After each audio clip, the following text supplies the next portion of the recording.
दोस्तों welcome to my YouTube channel. मेरे YouTube channel में आप सभी का स्वागत है।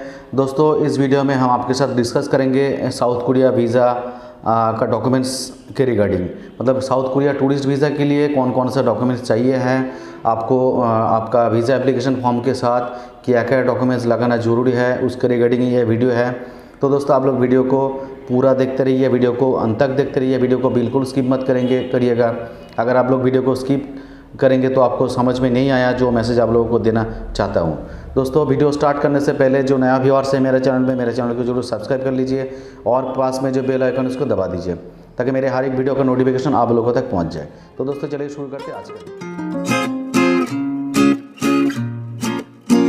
दोस्तों हम लोग जब साउथ कोरिया का वीज़ा अप्लाई करते हैं तो साउथ कोरिया जो एम्बेसी है, एम्बेसी के वेबसाइट में डॉक्यूमेंट्स के बारे में उन्होंने लिखा गया डॉक्यूमेंट्स का जो लिस्ट, जो चेकलिस्ट वगैरह दिया हुआ है, वो जो चेकलिस्ट है वो आपको मैं पहले बता दूं, उसके बाद डिस्कस करेंगे ये बाकी डॉक्यूमेंट्स के लिए। तो आपको समझ में आ जाएगा कि डॉक्यूमेंट्स क्या क्या चाहिए और क्या नहीं चाहिए।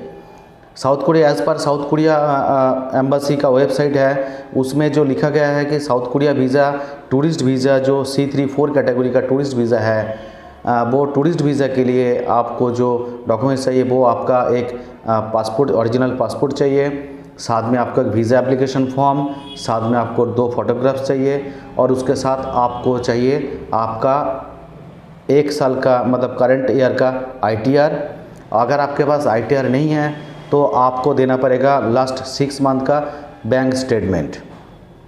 अभी प्रॉब्लम इस जगह में आते हैं कि डॉक्यूमेंट्स तो इन्होंने ये मेंशन किया है कि देखो सिर्फ bank statement otherwise ITR mention किया है, तो हम कौन सा डॉक्यूमेंट्स को अपने वीज़ा एप्लीकेशन फ़ाइल के साथ अटैच करें, बैंक स्टेटमेंट दे दे या IT फाइल दे दे। तो आपका हिसाब से ये क्या सही लगता है, आप मेरे को कमेंट सेक्शन में कमेंट करके बताइएगा। पर कोरियन एम्बेसी का वेबसाइट वो आपको लास्ट 6 मंथ का बैंक स्टेटमेंट मांग रहे हैं, नहीं तो आपको ITR मांग रहे हैं। तो दोनों में से आप अगर बैंक स्टेटमेंट देंगे, मान लीजिए कि आपके पास ITR नहीं है, आप बैंक स्टेटमेंट दे रहे हैं, अटैच कर रहे हैं, तो आप कौन सा बैंक स्टेटमेंट प्रोवाइड करोगे।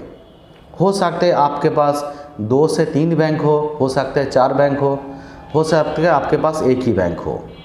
जिसके पास एक बैंक है वो तो एक ही बैंक अकाउंट प्रोवाइड करेगा, जिसके पास 2 है तो वो क्या 2 बैंक अकाउंट प्रोवाइड करेगा, या एक ही करेगा जिसमें अच्छा खासा बैलेंस है।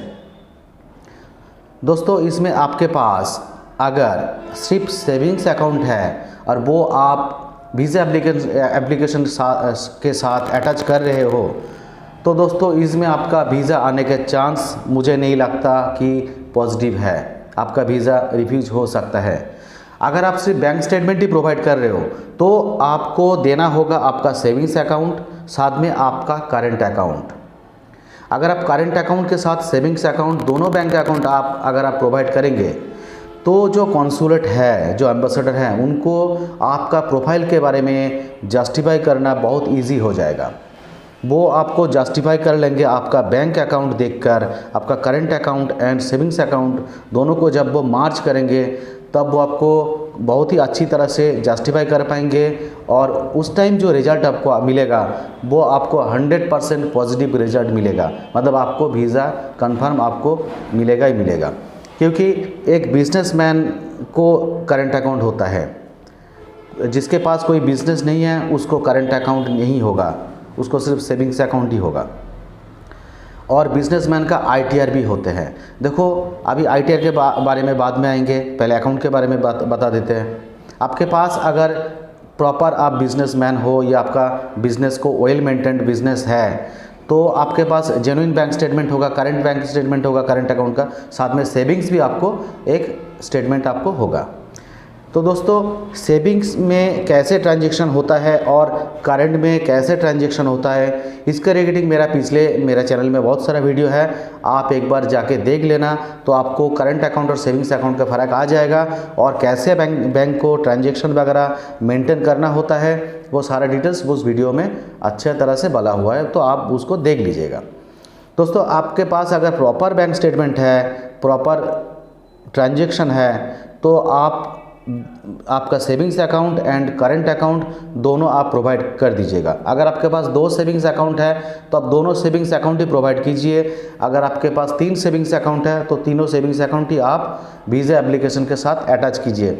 चाहे उसमें किसी में एक में ज़्यादा बैलेंस हो, चाहे किसी में कम बैलेंस हो, चाहे किसी में कोई बैलेंस नहीं हो, ज़ीरो हो, फिर भी आप साथ में अटैच ज़रूर कीजिएगा। इसमें जो इसका जो गुड इम्पैक्ट होगा वो आपके वीज़े के ऊपर ही आएगा। मतलब जब कॉन्सुलेट देखेगा इस आदमी का 2-3 सेविंग्स अकाउंट है, साथ में बिजनेस अकाउंट है, बिजनेस अकाउंट में ट्रांजैक्शन है और सेविंग्स अकाउंट में भी अच्छा खासा पैसा है, तो इनको अगर हम वीज़ा देंगे, ये आदमी कोरिया में जाकर नहीं रुकेंगे, ये दोबारा अपने कंट्री में वापस आ जाएंगे, क्योंकि इसका इंडिया में अच्छा खासा बिजनेस चल रहा है। तो कोरिया में जाकर ये काम वगैरह नहीं करेंगे, ये ना तो असाइलम अप्लाई करेंगे ना G1 कार्ड का अप्लाई करेंगे, तो उस टाइम आपका वीज़ा अप्रूव हो जाएगा। दोस्तों अभी जो आते हैं नेक्स्ट पार्ट, वो ITR के बारे में। दोस्तों मान लीजिए आपने बैंक स्टेटमेंट नहीं प्रोवाइड किया है, आपने ITR किया है, आपका जो इनकम टैक्स रिटर्न है वो आपने प्रोवाइड किए हैं, तो आप अगर अपना इनकम टैक्स फाइल देते हो वीज़ा एप्लीकेशन के साथ, तो उसमें आपका इनकम वगैरह सारा डिटेल्स लिखा हुआ रहता है कि आपका ग्रॉस इनकम क्या है, आपका नीट इनकम क्या है, आपका इसमें प्रॉफिट क्या है, साथ में आपने गवर्नमेंट को कितना टैक्स पे किए हो। दोस्तों अगर आपका इनकम टैक्स जो फाइल है वो उसमें आप कोई टैक्स नहीं प्रोवाइड करते हो, मतलब आप टैक्स स्लैब का नीचे आ जाते हो।